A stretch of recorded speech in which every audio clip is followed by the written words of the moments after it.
गांव के किनारे बसी वह पुरानी शमशान भूमि, जिसे लोग भैरवी का शमशान कहते थे, सदियों से खौफ का गढ़ बनी हुई थी। कहते हैं कि यहाँ हर अमावस्या की रात एक रहस्यमय प्रेतात्मा प्रकट होती है। लोग उसे भैरवी का खूनी उतरा कहते थे।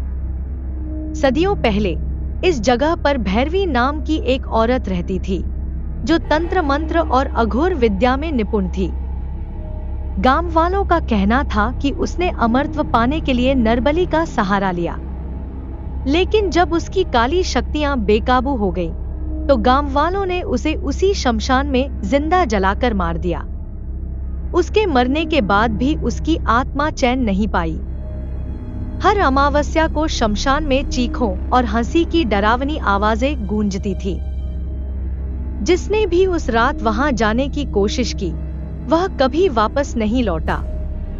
एक दिन गांव के 3 युवक राहुल, अमित और विक्रम ने इस रहस्य को सुलझाने की ठानी।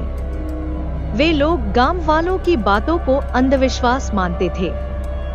अमावस्या की रात को वे एक कैमरा और टॉर्च लेकर शमशान की ओर चल दिए। शमशान पहुंचते ही माहौल अजीब सा लगने लगा। हवा में ठंडक थी, लेकिन वो ठंडक सामान्य नहीं थी। दूर से आती हुई घंटियों की आवाज और किसी के मरे हुए शरीर की गंध माहौल को और भी डरावना बना रही थी। जैसे ही उन्होंने शमशान में कदम रखा, उनके चारों ओर घना अंधेरा छा गया। अमित ने कैमरे से वीडियो रिकॉर्ड करना शुरू किया, लेकिन उसकी स्क्रीन पर अजीब आकृतियां दिखने लगी। तभी अचानक एक महिला की परछाई दिखाई दी। वह सफेद साड़ी पहने लहराते बालों के साथ उनकी ओर बढ़ रही थी। राहुल ने साहस दिखाने के लिए परछाई से सवाल किया, कौन हो तुम? परछाई ठहर गई। अचानक उसकी आंखों से खून टपकने लगा और उसने चीखते हुए कहा, मैं भैरवी हूं।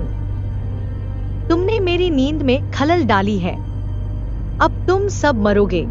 तीनों दोस्तों ने भागने की कोशिश की, लेकिन भैरवी की प्रेतात्मा ने उन्हें घेर लिया। सुबह होते ही गांव वालों ने शमशान के पास तीनों की अधजली लाशें पाईं। उनके चेहरों पर ऐसा खौफ था, जैसे उन्होंने कुछ ऐसा देखा हो जिसे बयां करना असंभव हो। उस दिन के बाद गांव वालों ने शमशान के पास जाना भी बंद कर दिया। लेकिन एक बात तय थी, भैरवी की प्रेतात्मा वहां हमेशा के लिए अपनी जगह बना चुकी थी। यह कहानी बताती है कि कभी-कभी अज्ञात चीजों से छेड़छाड़ करना जीवन का सबसे बड़ा जोखिम हो सकता है।